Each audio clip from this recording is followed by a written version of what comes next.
नमस्ते। हमारे जो फंडामेंटल वीडियो की सीरीज़ है, उसका ये 5वां वीडियो है। हमारी एमडीआरएचआर कंपनी के थ्रू जो हम लॉन्च कर रहे हैं वीडियोज़, मुझे आशा है कि डायरेक्टर से लेके एम्प्लॉइज़ तक हर एक को ये बहुत यूज़फुल रहेंगी। और मैं आप सभी को रिक्वेस्ट करता हूँ कि हमारे वीडियोज़ आपके जो फ्रेंड्स हैं, कलीग्स हैं बैंकिंग सेक्टर के, उन्हें आप उनके साथ शेयर कीजिए और उन्हें भी ये वीडियोस का आनंद लेने दीजिए। तो अभी शुरुआत करते हैं। प्रॉम्प्ट करेक्टिव एक्शन इसका पहला नाम था एसएएफ, सुपरवाइजरी एक्शन फ्रेमवर्क। 1 अप्रैल 2025 से इसका नाम किया है प्रॉम्प्ट करेक्टिव एक्शन। और ये पीसीए किसके लिए लागू है? जो बैंक्स टियर 2, टियर 3 और टियर 4 में, उन्हीं सभी के लिए लागू है। इसका मतलब जो कोऑपरेटिव बैंक से डिपॉजिट 100 करोड़ से ज़्यादा है, उन सभी बैंक्स के लिए पीसीए लागू है। पुराना नाम सैफ, एसएएफ। ये पीसीए की 3 पिलर्स है। पहला पिलर है कैपिटल एडिक्वेसी, दूसरा है एसेट क्वालिटी और तीसरा है प्रॉफिटेबिलिटी। ये 3 मेन पिलर्स है। इसके ऊपर पीसीए पूरा डिपेंडेंट है।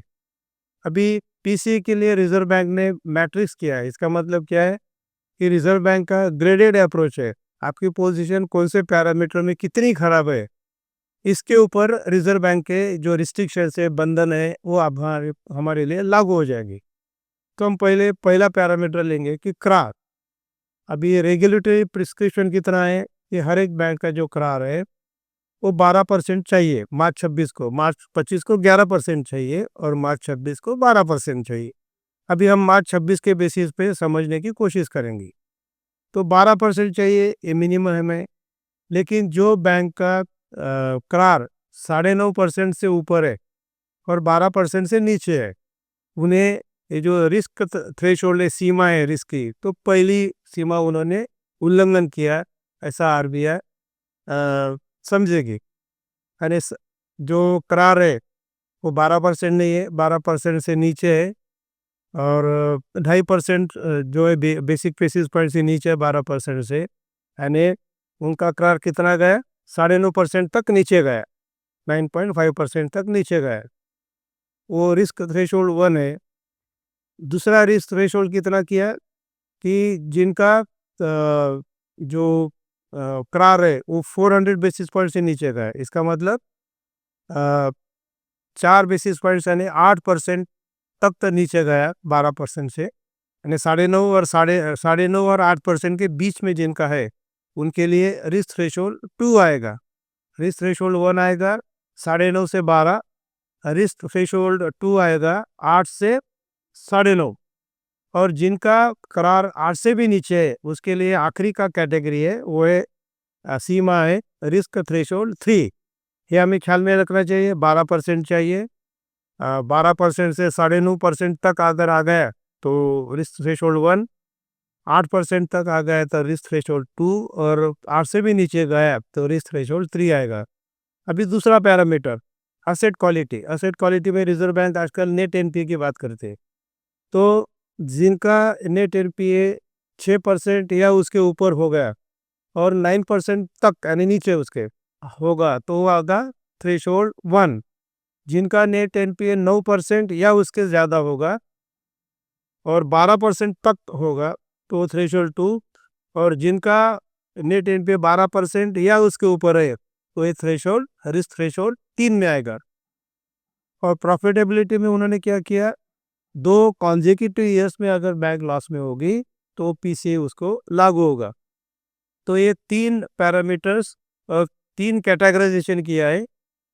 हर एक की सीमा दिया उन्होंने मैथमेटिकल कैलकुलेशन के हिसाब से, और जो इसमें हमारी बैंक बैठते हैं उसके हिसाब से प्रॉम्प्ट करेक्टिव एक्शन में रिजर्व बैंक की जो एक्शंस है वो होगी। तो पहले हम कहाँ बढ़ते हैं, हमें देखना पड़ेगा हमारी बैंक को लागू है कि नहीं है। अगर लागू होगा तो ये मैट्रिक्स में हम कहाँ पर बैठते हैं, वो बहुत इंपॉर्टेंट है। अभी पीसीए कब लागू होगा? जब हम हमारे तरफ से आरबीआई को रिपोर्ट देते हैं, स्टेटमेंट भेजते हैं या ऑडिटेड बैलेंस शीट भेजते हैं और आरबीआई को मालूम पड़ गया कि भाई इन्होंने ये थ्रेशोल्ड जो सीमा है वो उल्लंघन किया, तो हमें पीसीए लागू होगा। या रिजर्व बैंक का इंस्पेक्शन होगा और उन्होंने पॉइंट आउट किया तो हमें लागू होगा। और आरबीआई जो पीसीए की जो इम्पोज करती है कंडीशंस और रिस्ट्रिक्शंस हमारे ऊपर डालती है, बंधन हमारे ऊपर आते हैं, वो कभी भी हो सकता है, साल में कौन से भी दिन कभी भी वो लगा सकती है। और आरबीआई का जो हमारे नज़रिया है पीसीए के अंडर, तो हम कहाँ से कहाँ चल रहे हैं, यानी हमारा रिस्क थ्रेशोल्ड जो है, हम 1 2 3 तरफ जा रहे हैं या 3 2 1 और बाहर निकल रहे हैं, वो भी हम वो देखेंगे। यानी इसको बोलते हैं माइग्रेशन, प्रवास। हमारी मूवमेंट कैसी चल रही है, हमारा रिस्क थ्रेशोल्ड बहुत खराब और उससे भी खराब हो रहा है या उसमें कुछ ग्रेजुअल इम्प्रूवमेंट हो रही है, इसका भी रिजर्व बैंक ऑब्जर्वेशन करेगी और उसके ऊपर हमारे ऊपर रिस्ट्रिक्शन यानी बंधन लगाएगी। अभी जो क्राइटेरिया मेंशन किया आरबीआई ने, रिस्क मैट्रिक्स दिया है, बाकी के भी जो इंडिकेटर्स हैं बैंकिंग के हमारे, वो भी उनका भी वो अभ्यास करेगी हमारे ऊपर रिस्ट्रिक्शंस लगाने के लिए। और जो इसमें कुछ भी नहीं लिखा है सर्कुलर में, उसके लिए भी बैंक, रिजर्व बैंक हमारे ऊपर कुछ भी एक्शन ले सकती है। ये क्लियर कट उन्होंने दिया है कि यहाँ पर जो लिखा है उतने सीमित नहीं है रिजर्व बैंक के लिए, उनके ऊपर है, बाकी का भी वो देखेंगे और उसके हिसाब से हमारे बैंक के ऊपर बंधन आ सकते हैं। हम पीसीए के बाहर कब निकलेंगे, अगर no breach is risk threshold, यानी जो भी 3 पैरामीटर दिए, 3 थ्रेशोल्ड लिमिट्स दिए, वो पूरे के पूरे हम सेटिस्फाई करते हैं। इसका मतलब क्या है, हमारा करार 12% से ऊपर है, हमारा नेट इनपुट 6% से आता है और हमारा जो प्रॉफिटेबिलिटी है, नेट प्रॉफिट हमारा कंटिन्यूस है या कंटिन्यूस 2 साल नहीं है लॉस में बैंक तो अर्न कर रही है, तो इसका मतलब है कि हम पीसीए के बाहर निकल सकते हैं। उसके बाद में ये कौन से ऊपर डिसाइड होगा, हमारी जो ऑडिटेड बैलेंस शीट है उसके ऊपर ये डिपेंडेंट होगा। लेकिन ये जो हमारे तीनों के तीनों थ्रेशोल्ड पैरामीटर दिए हैं, 3 पैरामीटर्स वर्सेस 3 थ्रेशोल्ड लिमिट्स, तो चारों क्वार्टर में हमें सेटिस्फाई करने का है। हर एक क्वार्टर में ये पूरा के पूरा सेटिस्फाई करने का कंडीशंस, और 4 में से एक ऑडिटेड होना चाहिए। और हमारी जो ऑडिटेड बैलेंस शीट होगी वो आरबीआई भी देखेगी और खुद को सेटिस्फाई करेगी, तभी हम पीसीए के बाहर निकल सकते हैं। और उसके साथ ही ये मैथमेटिकल हो गया, उसके साथ ही रेगुलेटरी कंफर्ट बाकी का भी वो देखेगी, हमारा बैंक का चाल चलन कैसा है, और उसके बाद ही पीसीए के रिस्ट्रिक्शंस निकालने का है कि नहीं निकालने का है, जो बंधन हमारे को लगाए हुए वो आरबीआई सोचेगी। तो अभी रिस्क थ्रेशोल्ड 1 जो सीमा है हमारी, हाँ, अगर हम पहले इसमें हो गए, ब्रीच हो गया हमारा, तो आरबीआई क्या है, ये अनिवार्य एक्शन है, मैंडेटरी है कि हमें करना ही पड़ता है, क्योंकि हमारा करार 12 से नीचे का है, तो हमें कैपिटल बढ़ाना पड़ता है, नंबर 1। उसके बाद में हम हमारा डिविडेंड डिक्लेयर भी नहीं कर सकते, देने का सवाल ही नहीं आता, क्योंकि हमारा कैपिटल एंड रिजर्व आरबीआई को बचाने का है। और हमारा जो कैपिटल एक्सपेंडिचर है रिस्क थ्रेशोल्ड 1 में, हम टेक्नोलॉजिकल अपग्रेड से छोड़ के बाकी का नहीं कर सकते। कुछ टेक्नोलॉजिकल अपग्रेडेशन है तो खर्चा करने की हमें मंजूरी है, अदर देन दैट जो कैपिटल एक्सपेंडिचर है वो हम नहीं कर सकते। अगर हम रिस्क थ्रेशोल्ड 2 में है, तो जो रिस्क थ्रेशोल्ड 1 में है वो कंडीशन तो हमें लागू होगी ही, लेकिन हम ब्रांच एक्सपेंशन नहीं कर सकते, वो जो ऑटोमेटिक रूट है उसमें भी नहीं कर सकते, और एक्शन प्लान सबमिट कर भी हम हमारे ब्रांचेस के नंबर बढ़ा नहीं सकते। और हम अगर रिस्क थ्रेशोल्ड 3 में है, आखिरी के जो लिमिट है, तो 1 और 2 में जो बताया वो तो लागू है हमें, लेकिन हमारी जो बैंक की बैलेंस शीट की साइज़ है उसके ऊपर भी रिस्ट्रिक्शन ला सकते हैं, हमारी टोटल डिपॉजिट से वो नहीं बढ़ाने के लिए भी रिजर्व बैंक हमें बता सकती है। ये अनिवार्य एक्शन में आता है कि टोटल बैंक का जो डिपॉजिट है, वो जो लिमिट है जो उस डेट के ऊपर वो वहाँ पर वो लिमिट कर देंगे, उसके ऊपर हम डिपॉजिट नहीं बढ़ा सकते हैं। सो अपर लिमिट आ जाएगी अगर हम रिस्क थ्रेशोल्ड 3 में गए तो ये जो एक्शंस है मैंडेटरी यानी अनिवार्य है, इसमें तो कोई सवाल ही नहीं था एक्सेप्शन का। इससे भी ज़्यादा और आरबीआई डिस्क्रिशनरी एक्शंस, यानी इसे जो अनिवार्य है वो छोड़ के और भी हमारे पर रिस्ट्रिक्शन बंधन ला सकती है। वो कौन सी है, इसमें का एक या अनेक कितना भी वो लगा सकती है। तो स्पेशल सुपरवाइजर एक्शन में क्या क्या आएगा, स्ट्रेटेजी, रणनीति कि हमारा करार कैसा बढ़ाने का हमें आरबीआई को देना पड़ेगा, स्ट्रेटेजी हमारी क्या है। उसके बाद में हमारे बैंक में अगर गवर्नेंस यानी शासन प्रणाली में हमें हमारे कुछ त्रुटियां है तो हमें उसमें सुधारना करना पड़ेगी। कॉर्पोरेट गवर्नेंस अगर नहीं है तो बहुत ज़रूरी है हमारे बैंक में कॉर्पोरेट गवर्नेंस होना। कैपिटल रिलेटेड और क्रेडिट रिस्क रिलेटेड अगर होगा तो उसमें भी हमें वो रिस्क कम करना पड़ेगी। मार्केट रिस्क यानी इन्वेस्टमेंट में हमें हमारा कुछ मिस्टेक्स होगा तो वो भी हमें इम्प्रूव करने का है। और बहुत बार मार्केट रिस्क के लिए वो क्या बताते हैं रिजर्व बैंक कि इन्वेस्टमेंट सिर्फ गवर्नमेंट सिक्योरिटीज में करने का, ये रिस्ट्रिक्शन आ सकती है।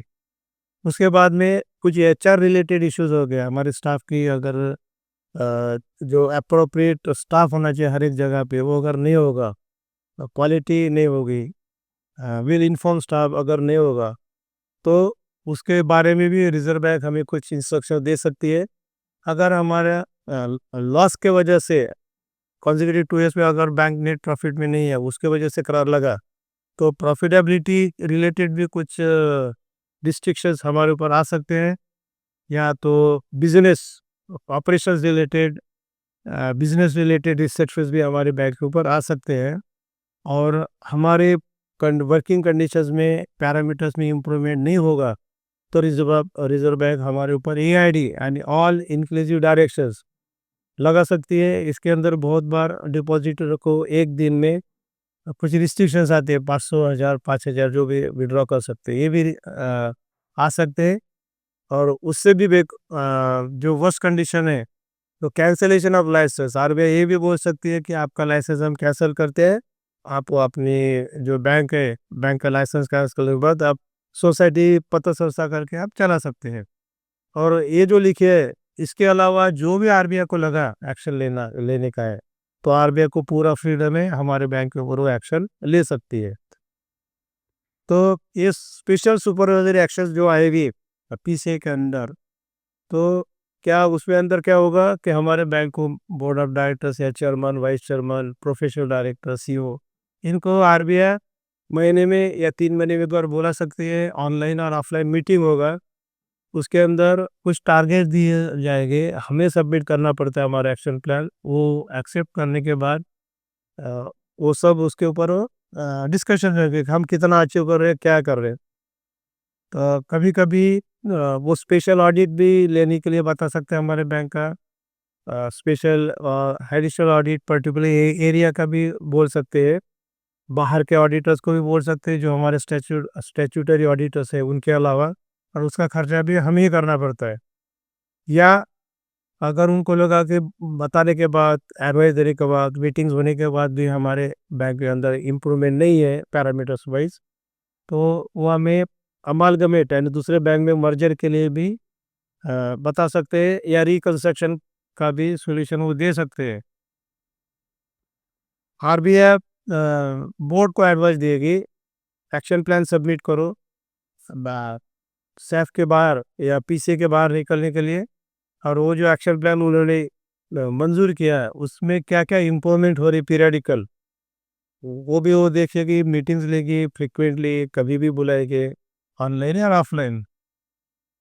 और हमारा जो बैंक का बिजनेस मॉडल है वो भी हमें सबमिट करना पड़ेगा, उसके अंदर वो सजेशन देंगे, वो हिसाब से हमें इम्प्लीमेंट करना पड़ेगा ताकि हमारी बैंक सस्टेनेबल प्रॉफिटेबल रहे। यानी हमारी पोजीशन इतनी स्ट्रांग होना चाहिए कि हमारे डिपॉजिटर्स को पूरा पैसा उन्होंने मांगने के बाद हम देने की हमारी काबिलियत आ जाए, पोजीशन आ जाए हमारी।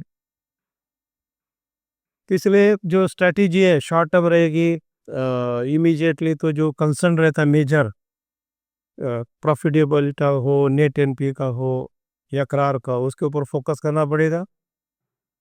बिजनेस प्लान है वो हिसाब से चेंज करने के लिए आरबीआई बताएगी जो टारगेट्स हमारे दिए हुए वो हमें अचीव करना पड़ेगा, उसके लिए दिन रात मेहनत करना पड़ेगी हमें। और बैंक की जो प्रोसेस है तो उसमें आमूलाग्र हमें बदल करना पड़ेगा, बिजनेस प्रोसेस री इंजीनियरिंग जिसको बोलते हैं व्यवसाय की मुख्य प्रक्रिया को मूलभूत स्वरूप से हमें रीडिज़ाइन करना पड़ेगा, ताकि हमारी प्रोडक्टिविटी बढ़े, कस्टमर सर्विस अच्छी हो जाए और प्रॉफ़िट एंड प्रॉफ़िटेबिलिटी दोनों बढ़ने के हिसाब से आरबीआई कुछ सजेशन देगी, वो हमें इम्प्लीमेंट करना पड़ेगा। उसी तरह हमारी जो बैलेंस शीट है, अनिवार्य में डिपॉजिट ग्रोथ वो स्टैग्नेंट आ जाएगी, और ऑप्शनल में आरबीआई क्या कर सकती है कि बैलेंस शीट साइज यानी डिपॉजिट और एडवांस इसी टोटल है उससे ज़्यादा नहीं होना चाहिए, टोटल मेंटेन करने के लिए भी हमें बता सकती है।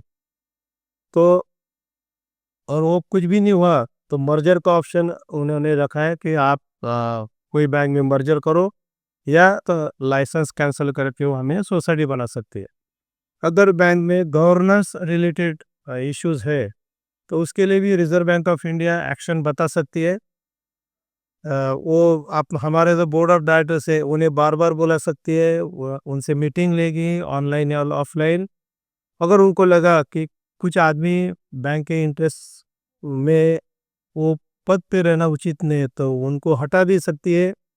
आरबीआई उन्हें रिमूव कर सकती है, अ, यानी सीईओ या जनरल मैनेजर इनको भी हटा सकती है, और पूरे बोर्ड को भी बर्खास्त कर सकती है। यानी इंडिविजुअल डायरेक्टर के अगेंस्ट भी एक्शन ले सकती है, या बोर्ड को भी बर्खास्त कर सकती है, या इन सर्टेन सर्कमस्टेंसेस वो बोर्ड के अंदर और कुछ 2-3 अच्छे लोगों को लिए आरबीआई के हिसाब से एडिशनल डायरेक्टर करके अपॉइंट कर सकती है। और उन्हें जो लगा, आरबीआई को जो उचित लगा बैंक के हित में, उसको वैसे बैंक के ऊपर रिस्ट्रिक्शंस लगा सकती है या कंडीशंस बता सकती है कि आप ये दायरे में काम करो। अगर कैपिटल रिलेटेड इश्यू है, यानी करार का अगर कम है 12% से मार्च 26 के हिसाब से, तो करार विद इन अ ईयर 12% है उसके ऊपर आना चाहिए मार्च 26 को। उसके लिए क्या करना चाहिए वो बताएगी। हमें बैंक की तरफ से प्लान सबमिट करना पड़ेगा। एडिशनल कैपिटल यानी लोगों से शेयर्स मांग के हमें कैपिटल बढ़ाना पड़ेगा, और जो भी प्रॉफिट है वो रिटेंशन करना, इसका मतलब क्या, डिविडेंड नहीं डिक्लेयर करने का और देने का नहीं, ये सब बताएगी रिजर्व बैंक ऑफ इंडिया। और जो हम हमारे फंड्स इन्वेस्ट करते हैं उसके ऊपर भी रिस्ट्रिक्शंस आएगा। नॉर्मली वो गवर्नमेंट सिक्योरिटीज़ में इन्वेस्ट करो ऐसा ही बताते हैं, और हम जो लोन देते हैं उसके ऊपर भी रिस्ट्रिक्शन आएगी कि जो जिसका रिस्क रेट 100% से ज़्यादा है उनमें इन्वेस्ट ना करो, ये भी बोल सकते हो। और जो एरियाज़ में रिस्क ज़्यादा है वो एरियाज़ में आप इन्वेस्ट मत करो या लॉस मत दो, रिस्ट्रिक्शन भी आरबीआई हमें हमारे ऊपर डाल सकती है। क्रेडिट रिस्क रिलेटेड एक्शन में आरबीआई क्या बोल सकती है, अगेन हमें एक्शन प्लान देना पड़ता है कि हमारा नेट एनपीए 6% से नीचे कैसा आने वाला है, और उसके लिए हमें प्लान देना पड़ता, वो संक्शन करके लेना पड़ेगा। और सबसे इम्पोर्टेंट चीज़ है रिकवरी, तो हम बताएंगे, लेकिन नए एनपीए नहीं होने के लिए हम क्या कर रहे हैं वो भी उसके अंदर देना पड़ता है। और एनपीए जो है हमारे, तो एनपीए के लिए हम ज़्यादा प्रोविज़न कैसा कर सकते हैं वो हमें एक्शन प्लान में दिखाना चाहिए, ताकि हमारा प्रोविज़न कवरेज रेशियो जिसको बोलते हैं हम पीसीआर, वो 70% से ज़्यादा जाए, और जितने हमारी ज़्यादा प्रोविज़न होगी उतना हमारा नेट एनपीए कम हो सकता है। तो हम जो लोन देते हैं, नए फ्रेश लोन्स, तो उसका जो हमारा मैकेनिज़्म है, हमारी जो प्रोसेस है, वो भी उसका रिव्यू आरबीआई लेगी हमारे साथ, ताकि कोई लोन क्विक मॉर्टेलिटी में ना आए। 12 महीने के अंदर जिसको जो लोन एनपीए होते हैं उसको हम क्या बोलते हैं, क्विक मॉर्टेलिटी।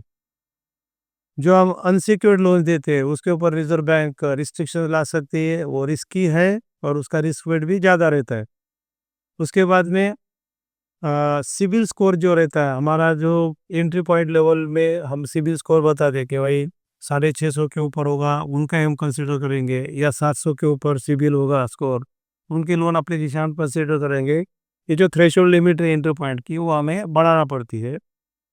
उसके बाद में जो सेक्टर में हमारे बैंक के एनपीए ज़्यादा हो गए, for example commercial real estate पे अगर हमारे एनपीए ज़्यादा हो गए, तो आरबीआई रिस्ट्रिक्शन डालेगी कि इसके बाद में जब तक आप प्रॉम्प्ट करेक्टिव एक्शन में हो, सीआरई में लोन नहीं दे सकते नया लोन। उसके बाद में एक आधे सेक्टर में हमारा कंसंट्रेशन ज़्यादा है, जो ऑयल मिल के लिए हमने बहुत ज़्यादा पैसे दिए परसेंटेज वाइज 25-30%, तो वो जो परसेंटेज वो रिड्यूस करने के बताएंगी। तो उसमें प्रिंसिपल ऑफ स्क्वेयर है, एक ही सेक्टर में हमने ज़्यादा पैसे दिए, वो सेक्टर अगर कुछ तकलीफ में आ गए तो बैंक तकलीफ में आ सकती है। उसके बाद में जो हमारी एक्सपोजर लिमिट है टियर 1 कैपिटल के हिसाब से, उसमें भी वो रिस्ट्रिक्शन डाल सकते हैं, कम कर सकते हैं। हमारी अगर 100 रुपये है तो 75 रुपये 50 रुपये भी कर सकते हैं। हमारे बैंक के बैलेंस शीट में अगर नॉन बैंकिंग असेट है तो उनको बेचने के लिए भी रिजर्व बैंक हमें बता सकती है। और जो जो असेट में ज़्यादा रिस्क है वो अवॉइड करने के लिए रिजर्व बैंक हमें बताएगी, और जो हो गया वो कम करने के लिए बता सकते हैं। जो बोरोवर्स एसएमए में ज़्यादा रहते हैं, एसएमए 0, 1, 2 में कंटिन्यूस रहते हैं, उनको आप रिन्यू न करने की कोशिश करो। वो हमारे हाथ में नहीं है, मुझे समझता है, लेकिन आरबीआई एक्सपेक्ट कि ये रिस्की है, ये कभी भी एनपी हो सकते हैं। इसके लिए जो कंटिन्यूसली एसएमए 0, 2 में रहते हैं एटलीस्ट, उनको रिन्यूअल करने के बजाय वो अकाउंट ये तो क्लोज करो and let them go to somewhere else. That is what is expected. तो अगर नेट एनपी रिलेटेड है तो उन्होंने ये भी बताया कि आपका एक्शन प्लान चाहिए, ये नेट एनपी कैसा कम हो सकता है। तो उन्होंने कुछ पॉइंट दिए, एक्शन प्लान हम आपका कैसा चाहिए कि जोग्राफी वाइज, यानी कौन सी एरिया में आपके लोन एनपी ज़्यादा है, उसको वो एरिया को आपको अटैक करना पड़ता है। या कोई इंडस्ट्री का सेगमेंट है, उसके अंदर आपकी ज़्यादा एनपी है तो वो इंडस्ट्री की तरफ आपको ख्याल देना पड़ता है। फॉर एग्जांपल आपके मैट मेकिंग है, चटेक वाले लोग ज़्यादा एनपी हो गए, तो वो हिसाब से आपको इंडस्ट्री सेगमेंट वाइज देना पड़ता है।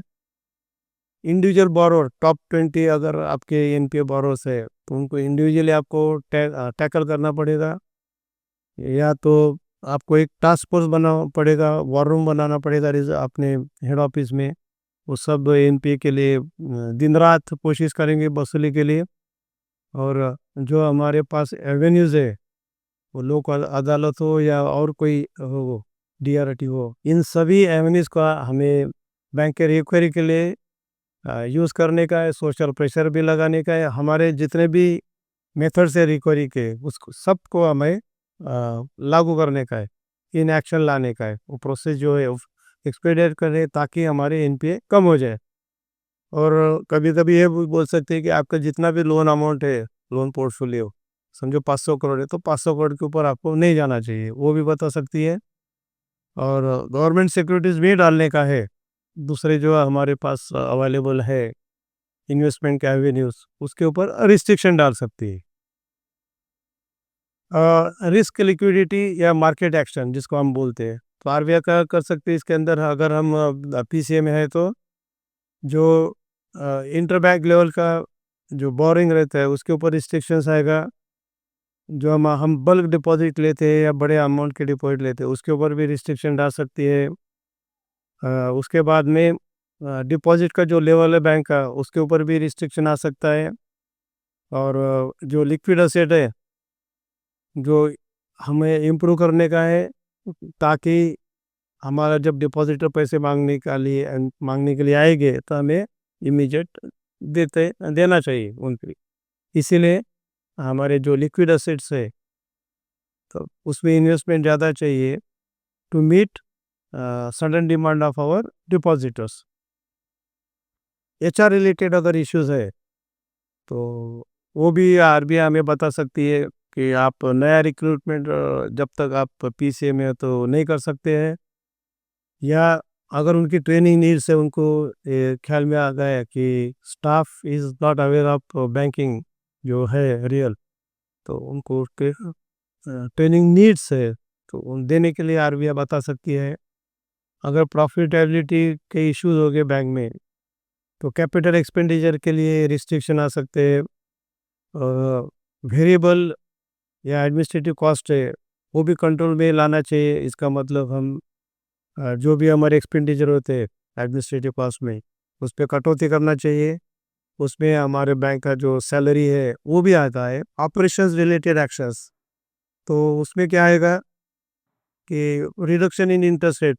नॉर्मली वो क्या बोलते हैं कि जो हम इंटरेस्ट देते हैं डिपॉजिट के ऊपर, वो स्टेट बैंक ऑफ इंडिया के एट पार होना चाहिए। Normally that is the condition. उसके बाद में ब्रांच एक्सपांशन प्लान फट हो जाएंगे हमारे, नहीं बताएंगे। जो जो भी ब्रांचेस है वहाँ पर ही हमें रहना पड़ेगा जब तक पीसी में है तब तक। नॉन कोर बिजनेस अगर बैंक का कोई होगा तो हम उसमें कटौती करना पड़ेगा। नया बिजनेस, नया लाइन ऑफ बिजनेस तो हम शुरू कर ही नहीं सकते। उसके बाद में नॉन फंड बेस्ड बिजनेस जो है, हम गारंटी या एलसी इश्यू करते हैं, उसके ऊपर बंधन आ सकते हैं हमें। जो रिस्की एसेट्स रहते हैं बैंक के, तो उसके ऊपर भी रिजर्व बैंक ऑफ इंडिया बंधन लाएगी। सीआरई इस तरीके जो हमारे रहते हैं, तो उसके ऊपर आरबीआई रिस्ट्रिक्शन ला सकती है। नॉन क्रेडिट असेट क्रिएशन जिसको हम बोलते हैं, रिस्ट्रिक्शन और नॉन क्रेडिट असेट क्रिएशन, यानी बैंक के लिए बिल्डिंग लेने का है, तो हम ब्रांच के लिए बिल्डिंग लेने का है तो वो नहीं कर सकते, प्रीमाइसेस नहीं ले सकते हम। अ, या कुछ पर्टिकुलर जो बिजनेस है जिस आरबीआई को लगता है कि ये बैंक ये टाइप का बिजनेस करने में सक्षम नहीं है, कैपेबिलिटी नहीं है उनके पास, उतना एक्सपर्टाइज नहीं है, तो वो एक्टिविटी करने से रिजर्व बैंक हमें मनाही कर सकती है, रिस्ट्रिक्शन ला सकती है। जो हम आउटसोर्सिंग एक्टिविटीज़ करते हैं, दूसरे से लेके बैंक चलाते हैं, कुछ करना ही पड़ता है आउटसोर्सिंग, उसके ऊपर भी कुछ बंधन आ सकते हैं। बैंक नया बोरोइंग नहीं कर सकेगी। और जो बैंक के लॉस मेकिंग ब्रांचेस है, जिनमें जिनसे बैंक को फ़ायदा नहीं हो रहा है, नुकसान हो रहा है, वो बंद करने के लिए भी या दूसरी तरफ शिफ्ट करने के लिए रिजर्व बैंक बता सकती है। एक आध पर्टिकुलर एरिया में अगर बैंक की 2-3 ब्रांचेस है तो मर्ज करके उनकी एक ब्रांच बनाओ, ये भी हमें बता सकती है। तो बैंक को पूरा अधिकार है।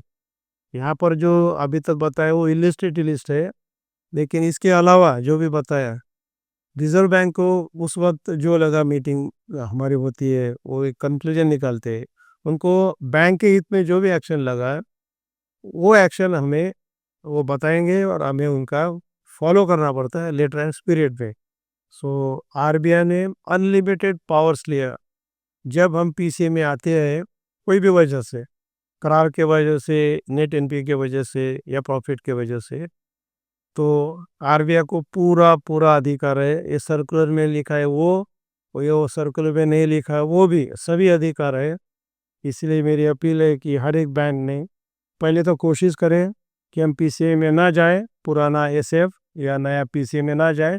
अगर गए तो जितने जल्दी, यानी अभी तो कम से कम 4 क्वार्टर लगने वाले हैं, तो 1 साल में हम पीसीए के बाहर कैसे निकलेंगे, इसके लिए हर एक बैंक का जो भी स्टेक होल्डर्स, हमारे डायरेक्टर से लेके प्यून तक, सभी ने एज ए टीम वर्क काम किया, तो इट इज़ पॉसिबल हमारी बैंक बच सकती है। All the best. Thank you.